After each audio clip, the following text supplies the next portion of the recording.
para yatırmadan 2000 lira bonus. 30 ücretsiz dönüş. Kazancın kartınıza anında ödenmesi. Başlangıç için 2000 lira al. Uygulamayı yükleyin.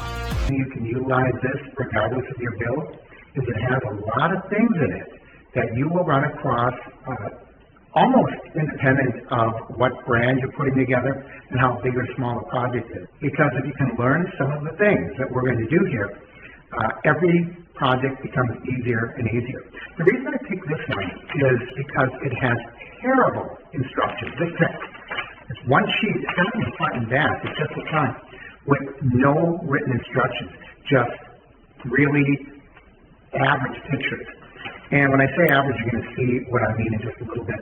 You have to be somewhat of a detective to figure out how these things work. Now, let me show you what this came with, because it did come with a tool. Here we go. This is a little hollow handle and a screwdriver that you can fit into the handle. I guess if you have nothing else, you can use this, but I'm going to tell you, it's going to drive you crazy because it's so small, it's hard to hold on to. You'll probably get a callus in your hand, depending how long the project is. You might strip out the end of the screwdriver. So if you have nothing else, go ahead and use it. Otherwise, throw it away.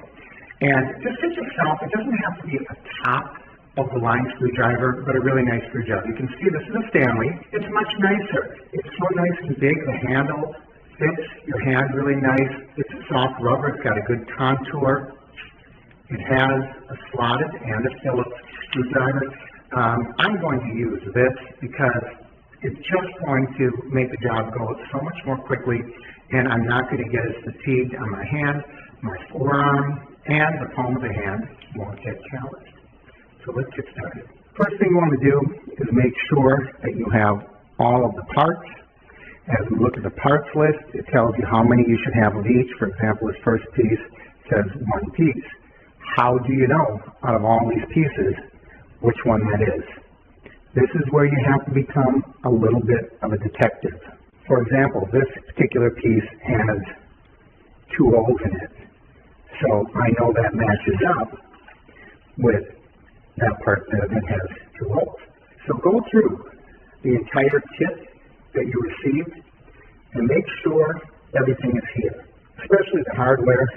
Sometimes it's hard to tell all these pieces, so you just kind of have to look at how many of each piece they're supposed to be, and if nothing else, see if you have the right number of identical pieces.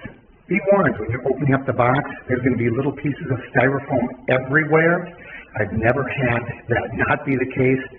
So I always have a little hand bag when I'm unpacking, and I have a damp cloth, not a wet cloth, a damp cloth, because this is fiberboard, and sometimes if it gets too wet, it could cause some problems. But I wipe them down and vacuum them off as I'm taking them out of the box, and I get that box out of the house as quickly as possible. That way, it's just a cleaner build. So the first assembly calls for part A, B, and C. So it seems pretty straightforward. I know this is A because it has 2 holes. I know this is B because it is the piece that's long and rectangle. I can identify that piece with a scallop. That's pretty easy. The question is, does A go here, or does it go over here?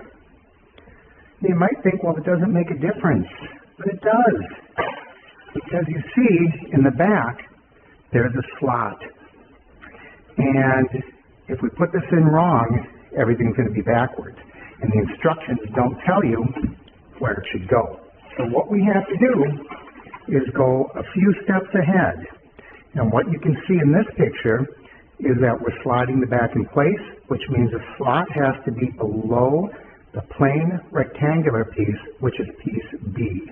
Since my slot is back here, piece B has to go there. It also doesn't tell you how it connects. This is where putting projects together like this, after a while you get used to the hardware.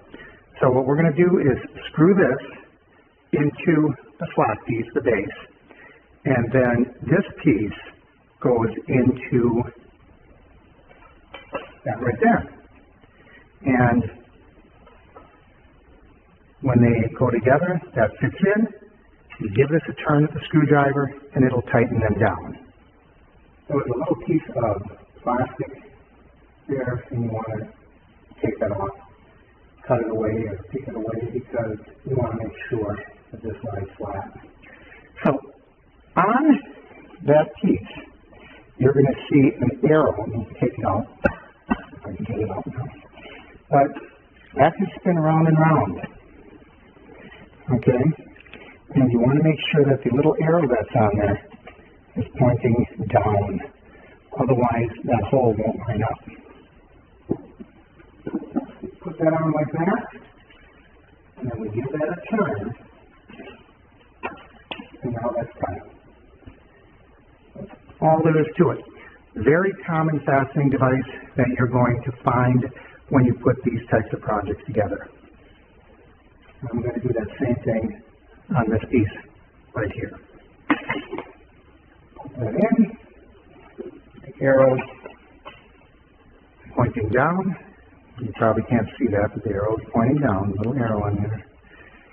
And then put that on. Now tighten it up. So this piece is done. This wiggles a little bit, but I'm not worried about it because when we screw the sides on, that will tighten it up. Now the next instruction says I'm supposed to put this end on here and screw it into the top, the middle shelf, and the bottom. There's two pieces that look almost alike. Which one do I put there? Well, I know this is wrong because this has a groove and that has a groove and they aren't lining up. So, if I put that in, and you can see those grooves line up, so that's going to be when the back piece slides in, it'll notch in very cleanly there. So I'm going to line up the other two pieces, and then we'll put screws in from the far end. Now I like to put all the screws in very loosely before I tighten everything down to make sure it's all lined up. I'm going to put these screws in first to get that top shelf lined up, and then I'm going to line up the second shelf. Okay, so I have all of those screws started. I'll tighten those up, and then we're going to move down to this end. One step at a time. You have to make sure everything fits. I think that's a pretty important pointer. These pieces, although they're cheaply made, they can look really good and be really strong if you take your time putting them together. Sometimes the holes don't line up perfectly, so always loose fit them and slowly go around the whole thing. I have 5 screws or 4 screws there. So I'm not going to tighten one down and then tighten the next 3. I'm going to move around them in a pattern, tightening, maybe adjust a little bit, move it so it's lined up just the way I want it. Then I tighten it down, and you'll be really happy with the results. Also, be very careful. These are really coarse threads, and the fiberboard these are made out of can be stripped very easily. Be careful how tight you make this. Make it so it's snug and no tighter. If it's wobbly, tighten a little bit, but don't go overboard, or you could strip out the hole that this is made out of. And then there's solutions, but it's going to be kind of tricky to solve that problem. All right, now I'm going to put the bottom shelf in. Be careful, because once again, there's a slot. We want to make sure that that lines up with that slot. So when we put the back in, it fits. I could flip this whole thing over, and the slot would be on this front edge, and that would not work at all. All right, here's something really weird. The instructions clearly show that the center shelf should be in place when that end is being assembled. And yet, it doesn't have to. Not only that, it can't, because there are no holes here.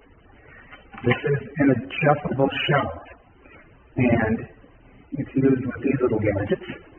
These just slide in, and you see that there are 3 different holes there, and you can adjust the position of the shelf. The shelf is just going to rest on there later. Okay, now we have a decision to make. It's time to slide the back in place, and that's why we had those slits in there. So we have to decide, do we want this to look white when we're looking in the cabinet, or do we want it to look white when we're looking outside the cabinet? Because it's only white on one side. Now in my case, this is going to be pushed up against the wall, so I don't care what the back of it looks like. So I'm going to slide this so the white is on the inside, which I think is probably the way it's designed, but if you're a piece of furniture, you can make that decision. If you don't care what the inside looks like, and you would rather have it look pretty from the outside, go ahead and slide this piece in that way, and then when you're looking at it from the back, it'll look nice and white. So we're just going to slide this in like a drawer, and it'll fit nice and neat. Now I'm going to put this end in just like I did the other side. All right, you can see all these screws are loose fit, so I know that they are all going to line up. Time to just tighten them all down. Okay, I want to show you something. The back, as I was tightening, it popped out of the screws here, which is one of the reasons why you don't want to tighten everything down at once. You can see there's still a gap there, so I can pop that right back into place. But be really careful, because if I would have tightened that down, I could have risked splitting something, cracking something, or at the very least have to disassemble it when I was all done. So there it is. The main box is put together, and there's that dark back that I showed you. I don't care, because for the most part, I'm going to be looking at it from that direction.